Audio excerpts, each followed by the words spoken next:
see what I see?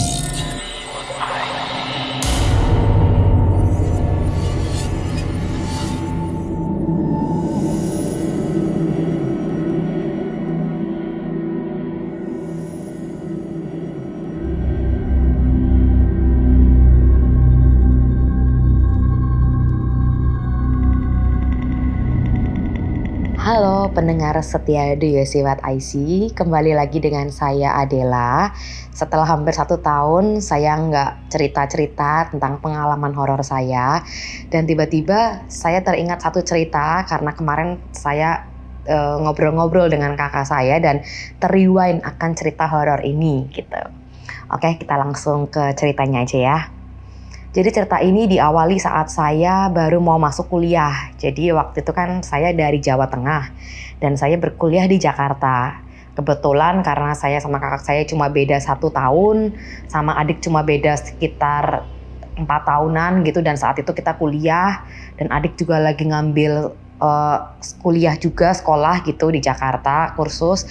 Jadi kita bertiga, saya, kakak saya dan adik saya itu semua ke Jakarta. Nah karena orang tua saya mikir daripada kita ngekos sendiri-sendiri gitu kan, jadi akan lebih efisien kalau kita sewa apartemen. Karena orang tua saya juga sering berkunjung, mengunjungi kita bertiga gitu. Jadi akan lebih efisien lah, sekali ngunjungin gak pindah-pindah kos tapi di satu apartemen gitu.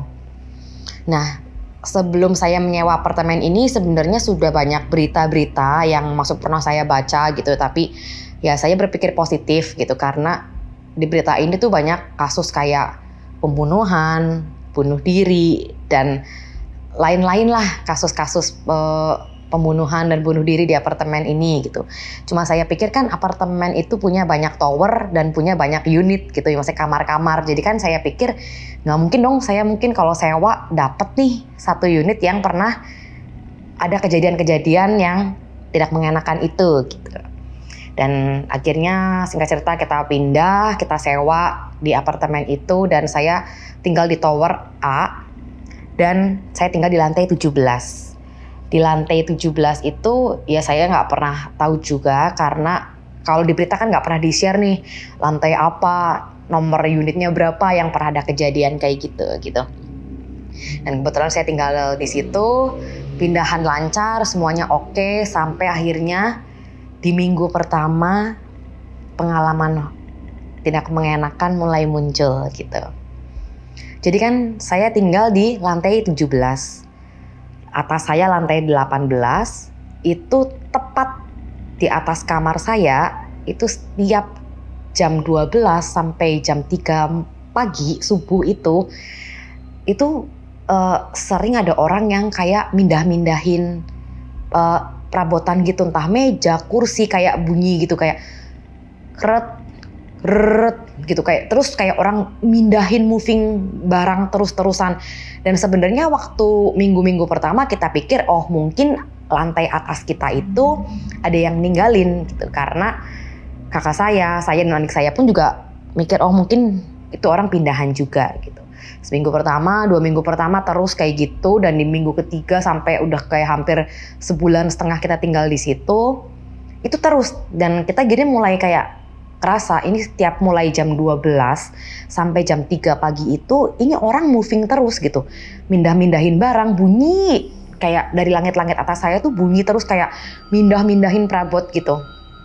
Karena kita mulai merasa terganggu, kita nggak berani lah saat itu juga kita cek gitu kan ke atas, karena kebetulan apartemen saya itu punya sistem yang kita satu tap kartu itu cuma bisa di lantai saya, ke lantai basement dan ke lantai LG gitu, maksudnya ke LG terus ke B1, B2 gitu bisa, dan ke lantai saya aja gitu, nggak bisa ke lantai-lantai lainnya gitu. Jadi kalau udah diprogram seperti itu gitu kan, jadi kita coba untuk ngomong sama orang manajemen gitu besok paginya ya, setelah udah sebulan setengah hampir 2 bulan gitu kita mencoba untuk bicara dengan orang manajemen. Kita bilang kalau di lantai atas saya, di atas unit saya yang unit A ini 8, ya kita sebut aja kamar saya tuh lantai 17 unit A gitu ya. Dan berarti atas saya lantai 18 unit A juga. di lantai 18 unit A itu ada orang pindahan gitu. Kalau bisa saya minta tolong dong, karena setiap jam 12 sampai jam 3 pagi itu berisik banget orang kayak pindahan. Ya, orang manajemen cuma bisa menjawab waktu itu ya nanti akan saya follow up ya Bu, nanti kita akan follow up. Jadi kita ya udah gitu. Tapi kejadian itu terus berulang-ulang sampai akhirnya karena dari kita mulai merasa keganggu gitu, kita ya udahlah sampai akhirnya kita cuek aja, udah bodo amat gitu kan. Kita udah mulai nggak merasa gimana-gimana. Nah, sampai suatu hari itu saya ada acara kampus dan saya harus pulang itu malam sekitar jam 12:30 karena waktu itu saya ikut aktif di kampus dan ada acara yang membuat kita untuk rapat dan pergi rapat tuh sampai 12:30 pagi karena kita harus ada menyelesaikan beberapa kerjaan gitu. Saya pulang ke apartemen saya dan seperti biasa saya naik lift, saya tap kartu saya, itu nyala tombol lift tuh lantai 17 gitu. Ya udah kan, saya waktu juga udah ngantuk, udah capek.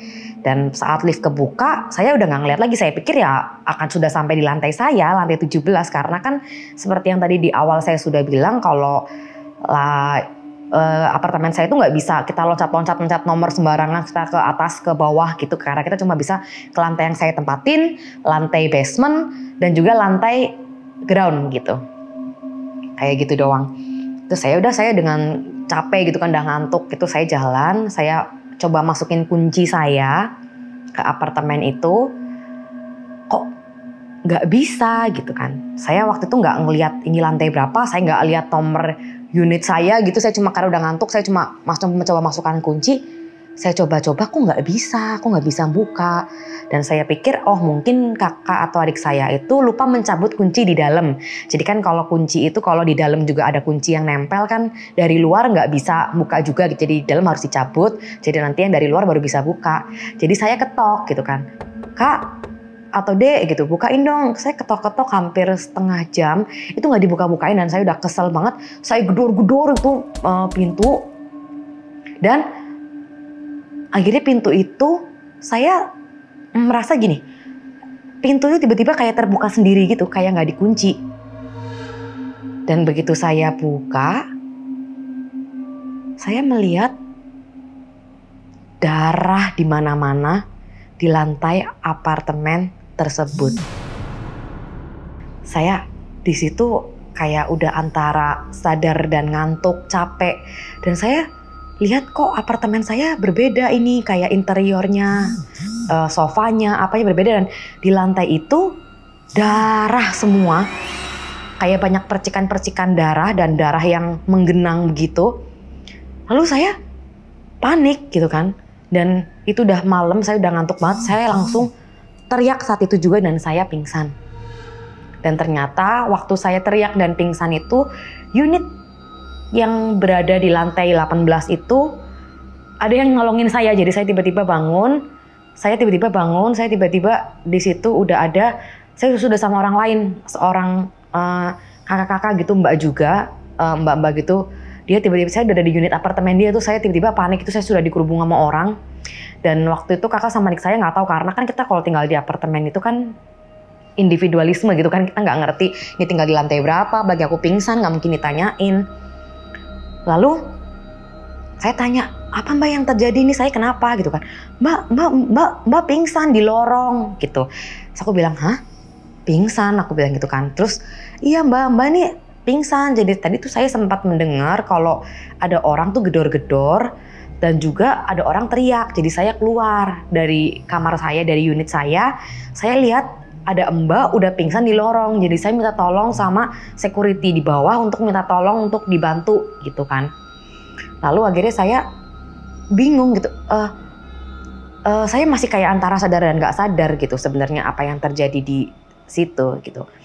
Lalu akhirnya saya tanya sama mbaknya, mbak ini tolong panggilin kakak saya nggak di lantai 17A gitu, unit A gitu kan. Di lantai 17 gitu kan. Terus ini lantai 17 kan mbak, aku bilang gitu. Sampai akhirnya aku tiba-tiba kenapa bisa bertanya gitu, aku juga gak ngerti karena aku masih setengah sadar gitu. Dan mbak-mbaknya bilang, enggak mbak, ini lantai 18. Terus di situ saya bingung kan. Terus mbaknya juga jadi bingung. Mbak tinggal di lantai 17? Iya. Loh, kok mbaknya bisa sampai ke lantai 18? Lah, saya juga nggak tahu mbak. Saya bilang gitu. Ini kan lantai 17 kan, tuh kamar 17A itu kamar saya, ada kakak saya, ada adik saya. Loh, mbak tadi tuh enggak, mbak pokoknya saya kayak masih bingung-bingung gitu. Dan akhirnya sama satpam saya dipanggilin kakak saya sama adik saya datang. Akhirnya saya dibawa pulang ke unit dan aku kayak masih nggak sadar gitu. Aku tidur siang lah, apa segala macem. Aku tidur siang sampai baru bangun tuh besok paginya karena tiba-tiba tuh kayak capek banget. Dan aku kayak mulai, saat aku besoknya bangun, aku mulai kayak merewind gitu, kayak apa sih sebenarnya yang terjadi gitu, apa sebenarnya yang aku lihat. Cuma waktu itu aku mikir kayak kakak saya bilang, kamu itu kali liftnya error gitu kan. Saya juga sempat bilang ke satpam bilang mungkin error kali bu liftnya gitu kan. Dan ibu salah masukin ini kali, mungkin ibu kecapean apa segala macam. Dan waktu itu saya mikirnya kayak, yaudahlah saya nggak mau ambil pusing gitu kan. Lalu akhirnya jalan waktu, aku udah nggak mikirin hal itu lagi. Sampai di suatu hari ada kejadian itu lagi gitu. Saya tiba-tiba berhenti di lantai 18 lagi. Saya tiba-tiba berhenti di lantai 18 lagi. Dan di waktu itu saya sadar, saya berhenti di lantai 18. Saya sampai coba untuk tap kartu ke lantai 17 tuh nggak bisa, nggak nyala, dan yang kebuka terus. Dan anehnya lift itu hanya terbuka di lantai 18 gitu. Dan waktu itu saya sadar, dan waktu itu emang saya pulang itu sekitar jam 11 malaman gitu. Karena aku penasaran dan tiba-tiba aku keinget akan hal yang pernah saya alami gitu kan. Yang saya tiba-tiba tersesat di lantai 18, saya mencoba untuk buka kunci, nggak bisa. Tiba-tiba saat saya gedor-gedor malah saya ternyata pintu terbuka sendiri dan melihat genangan darah. Di situ saya rewind lagi semua. Lalu akhirnya saya mencoba untuk keluar karena aku mikir tetangga kanan kiri unit ini kan juga ada orang. Saya mikir lagi pula, saya juga mikir kalau ketemu sama orang yang di lantai 18A ini, saya juga mau tanya, jangan pindah-pindah barang terus pak, mungkin bisa saya tegur sekalian gitu kan, atau mbak jangan pindah-pindah barang. Lalu saya coba untuk ketok dan gak ada yang jawab, gak ada yang buka. Lalu saya coba untuk buka gagang pintunya dan unit tidak terkunci. Lalu saya dengan kepo, saya coba untuk masuk ke situ dan saya manggil kayak permisi. Dan di unit itu kosong, tidak ada apa-apa di situ. Sampai saya tiba-tiba merasa ada seseorang yang berjalan di belakang saya, sekelebat gitu. Lalu saya nengok ke belakang, nggak ada apa-apa di situ dan saya mencoba untuk tenang. Saya berdoa juga di dalam hati. Lalu saya masuk ke kamar utama apartemen itu. Disitulah saya melihat ada seorang wanita berpakaian warna kuning dengan dress kuning panjang menghadap ke jendela. Dan di lantai itu dan tembok penuh dengan bercak darah dan genangan darah. Sebenarnya waktu itu saya udah nggak ngerti, rasanya udah campur aduk, deg-degan. Saya terus sambil berdoa. Lalu saya bilang, kenapa? Ada apa mbak? Kenapa saya dibawa ke lantai ini? Saya mencoba untuk memberanikan diri, padahal itu udah hampir mau pingsan dan setengah. Udah nggak tahu lagi. Wanita itu tiba-tiba membalikkan badannya dan itu mukanya hancur lebur. Saya udah nggak tahu mau gimana. Akhirnya saya pingsan. Saat itu juga saya pingsan dan saya diketemukan lagi di lorong lantai 18 di depan kamar 18A itu lagi. Dan saya ditolongin sama seseorang yang pas kebetulan lewat, jadi dia tinggal di lantai 18 dan saya tiba-tiba tergeletak tidur di koridor apartemen depan kamar 18A itu. Akhirnya saya disadarkan lagi, saya nggak tahu apa yang sebenarnya yang saya terjadi dan aku benar-benar udah nggak ngerti, saya panik. Lalu orang itu bilang, "Mbak, kenapa? Saya juga nggak ngerti lagi." Dan kejadian itu kayak terulang lagi, saya kayak balik lagi minta dipanggil kakak sama adik saya pulang. Dan disitulah saya akhirnya mulai memberanikan diri bercerita dengan kakak dan adik saya sebenarnya apa yang saya alami. Dan itu kakak sama adik saya karena kebetulan kakak saya emang juga peka, adik saya juga peka. Kita bertiga itu kayak, masa sih gitu kan. Tapi kenapa cuma kamu yang diganggu? Kenapa kita enggak ya gitu kan? Apa mungkin karena kamu lebih sering pulang malam kali gitu. Saya juga nggak ngerti gitu kan. Tapi kakak saya udahlah. Makanya lain kali jangan kepo. Begitu lantai 18 kebuka lagi udah turun aja pakai tangga darurat. Mikirnya gitu kan, betul juga kenapa dari awal saya nggak kepikiran seperti itu gitu. Karena tangga darurat itu sebenarnya nggak dikunci. Jadi apartemen saya juga aneh karena walaupun lantai yang untuk kartu akses tuh diblokir hanya bisa di lantai yang saya tempatin, lantai basement dan lantai LG itu. Tapi tangga darurat tuh nggak dikunci karena untuk membuang sampah di situ. Jadi kayak ada ruangan sampah di tangga darurat. Ya udahlah gitu kan. Terus tapi saya masih kepikiran dengan wanita ini berbaju kuning, mukanya hancur. Saya akhirnya nggak tahu lagi dan sampai di satu titik saya kayak apa dia mencoba untuk berkomunikasi dengan saya atau apa, tapi saya udah nggak mau tahu karena saya mikir saya nggak mau berhubungan dengan hal-hal yang seperti itu karena takutnya malah dia nanti ngikutin saya atau apa segala macem. Lalu sampai itu kejadian udah sekitar seminggu lebih dan tiba-tiba saya mulai bermimpi lagi.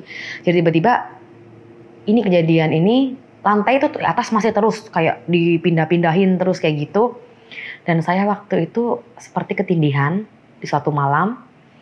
Di situ saya karena saya tiba-tiba kayak terbangun, saya di mimpi itu saya kayak terbangun dan ketindihan itu saya nggak ngerti rasanya kayak rep-repan gitu. Saya kebangun dan saya berada di lantai 18 lagi di depan unit kamar A itu. Saya di situ melihat dengan pintu kamar unit 18 yang terbuka, saya melihat wanita itu berdiri menghadap ke jendela. Lalu dia tiba-tiba jalan, dia menuju balkon. Saya di situ hanya seperti diliatin dan wanita itu lompat dari apartemen. Di situ saya cuma bisa teriak dan akhirnya saya teriak dan saya bangun. Di situ udah ada kakak sama adik saya bilang katanya saya tuh kayak orang ngigo, teriak-teriak, jangan lepas jangan gitu, mbak jangan mbak. Akhirnya kakak sama adik saya bangun, katanya dia mendengar saya tidur sambil begitu dan saya kebangun dan katanya kenapa gitu. Saya akhirnya bercerita lagi, saya dimimpiin wanita itu lagi berbaju kuning di lantai itu dan dia lompat dari balkon. Lalu setelah itu kakak saya akhirnya, wah ini nggak bener ini lama-lama kayak gini gitu. Coba kita mending tanya aja deh sama orang manajemen gitu. Kita follow up lagi, kan dia bilang mau follow up kenapa lantai atas tuh sering berisik. Jadinya besok paginya kita follow up lagi ke kantor manajemen dan kantor manajemen pun bilang lantai itu kosong bu. Lantai itu kosong dan saya akhirnya menanyakan apa lantai itu kosong dan nggak dikunci ya mbak. Saya waktu itu bilang gitu dan banyak bilang dikunci kok bu, semua unit apartemen ini tuh udah ada yang punya. Tapi lantai 18A itu emang kunci kita yang megang karena kebetulan ownernya itu berada di luar kota Jakarta dan dia menitipkan kunci itu ke manajemen karena manajemen juga bisa membantu untuk menyewakan lagi dan lain-lain. Jadi karena mungkin kalau orang mau lihat unit atau segala macam bisa langsung lewat manajemen gitu, bisa langsung karena kuncinya di situ gitu. Itu selalu terkunci kok mbak dan itu sudah kosong 2 tahun. Jadi nggak mungkin mbak ada suara meja bergerak atau apa, itu kosong mbak. Dan dari situ saya mulai kaget. Dan saya bilang mbak, saya boleh lihat nggak unit itu? Saya bilang gitu. Kakak saya langsung nyubit saya gitu kan, kayak mau ngapain lagi lu, dalam hati dia mungkin gitu kayak kamu mau ngapain lagi nih, jangan macam-macam. Mbaknya bilang boleh bu, biar ibu lebih percaya aja kalau unit itu kosong. Saat saya masuk, akhirnya kita diantar sama manajemen untuk melihat kamar 18A itu dan saya akhirnya melihat secara langsung emang unit itu kosong sekali. Dan yang saya dan yang mengagetkan gini, selama yang saya itu selalu disesatkan ke lantai 18 ini, dan saya masuk ke kamar itu catnya putih dan banyak bercak kayak darah. Lalu saat saya masuk dengan orang manajemen ini dan kakak saya, itu saya sadar banget, itu semua sudah tertutup oleh wallpaper. Jadi kayak udah direnovasi lagi, yang mungkin ownernya karena pernah ada kejadian apa gitu. Terus kayak tiba-tiba direnovasi ulang dan itu tertutup. Jadi kayak desainnya tuh beda dengan apa yang saya lihat. Lalu setelah saya lihat, oh iya mbak, kosong. Terus saya, mbaknya tutup kunci. Saya turun lagi ke kantor manajemen dan saya bertanya sama mbaknya, mbak, jujur aja deh, saya nggak mungkin cerita-cerita lagi, apa sih yang sebenarnya pernah terjadi di lantai 18 kamar A itu. Lalu mbaknya itu kayak tiba-tiba pucat. Terus mbaknya bilang, nggak ada apa-apa kok bu, nggak ada apa-apa. Lalu tiba-tiba ada kayak rekannya gitu, mas-mas, dia tiba-tiba deketin saya. Dia bilang, mbak yang sering pingsan ya di depan kamar 18A. Saya dengar dari satpam, katanya ada orang yang sering pingsan di depan lantai itu, udah 2 kali pingsan di depan koridor kamar 18A. Saya bilang, iya mas, makanya itu saya penasaran, saya ingin tahu sebenarnya apa sih sebenarnya yang pernah terjadi di unit itu. Lalu masnya sih dia ngomong kayak, mbak tapi jangan cerita-cerita lagi ya kemana-mana karena ini kita rahasiain, karena ini mungkin demi keamanan apartemen juga ya, biar apartemen ini tuh orang nggak takut gitu kan. Dan aku juga nggak mau nyebutin nama apartemennya apa gitu, karena di situ cuma aku yang diganggu, mungkin tetangga kanan kiri nggak ada yang diganggu gitu, cuma aku aja nggak ngerti kenapa aku gitu.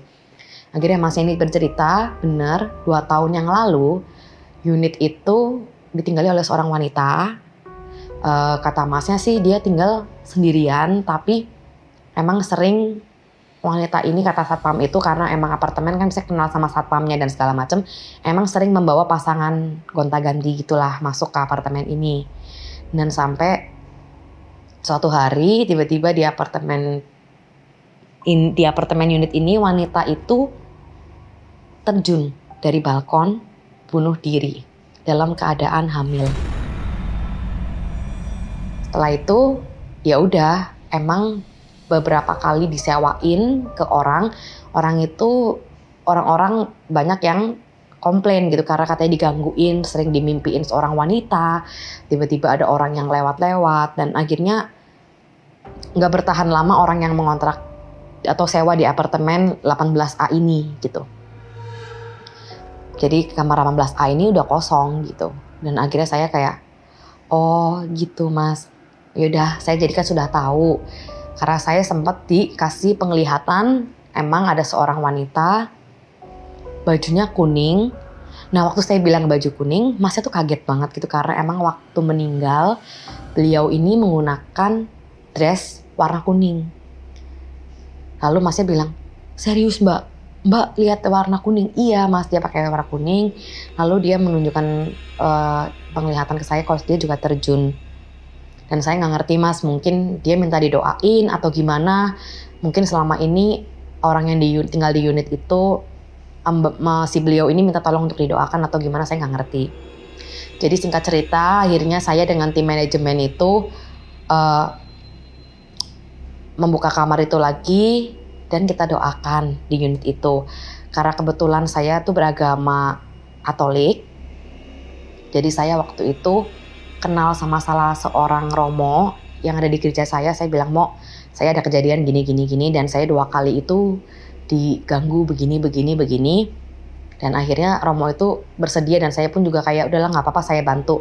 Karena ownernya ini pun waktu saya dihubungi sama pihak manajemen, kejadiannya begini, dan owner tuh tahu ya, kalau owner 18A ini itu tahu kalau emang waktu itu dipakai buat kejadian bunuh diri, emang berhantu, itu emang tahu, tapi dia nggak ada inisiatif untuk membersihkan apartemen tersebut. Jadi udahlah saya bantu aja, karena itu kan juga mengganggu saya gitu kan. Saya akhirnya dengan romo saya bawa ke unit 18A itu, dan pihak owner juga udah oke, setuju, udah Mbak, nggak apa-apa, diatur aja gitu. Karena kebetulan owner itu berada di luar kota dan dia juga beragama Katolik, jadi dia bilang sama saya, udah nggak apa-apa Mbak, saya minta tolong lah nanti untuk biaya apa, nggak perlu Bu, saya nggak apa-apa, saya ikhlas gitu. Lalu akhirnya kita doain kamar itu, kita berkati lagi kamar itu, dan sampai setelah acara itu selesai, saya pulang tidur, saya capek, dan di mimpi saya dimimpikan sama beliau berbaju kuning lagi, mbak-mbak berbaju kuning lagi, dan dia bilang terima kasih kepada saya, dan dia tiba-tiba pergi ke sebuah cahaya yang terang sekali berwarna kuning. Dia akhirnya pergi ke sana dan dia bilang, terima kasih Mbak, terima kasih, saya sudah tenang. Lalu akhirnya dia pergi dengan menggendong bayinya, dia pergi ke cahaya itu, dan sudah. Setelah itu kejadian yang di atas sering mindah-mindahin furniture atau barang-barang meja gitu tidak pernah terjadi lagi. Dan saya selama 7 tahun sewa apartemen di bawah apartemen tersebut itu pun aman. Saya nggak pernah lagi disesat-sesatkan ke lantai 18 lagi. Dan waktu itu saya kan akhirnya jadi deket sama mbak-mbak yang di manajemen, sama mas-mas yang di kantor manajemennya itu. Dia bilang unit itu sudah disewakan lagi, dan kayaknya yang nyawa itu juga nggak tahu kalau ada kejadian bunuh diri. Dan aku juga nggak mau cerita ke orang itu, kepo gitu, nggak. Akhirnya unit itu pun juga udah tenang.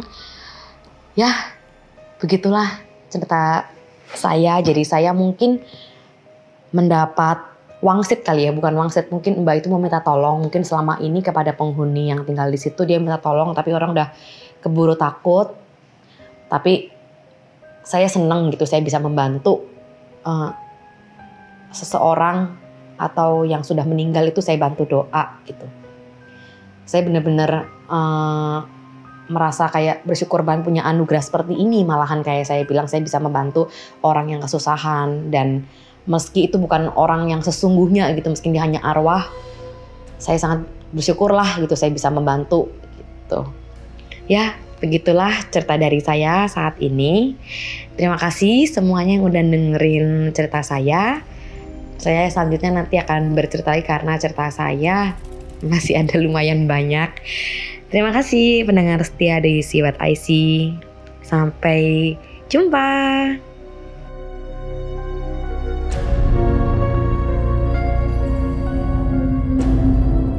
Kamu punya pengalaman horor? Kirim ceritamu ke podcast.ceritahoror@gmail.com.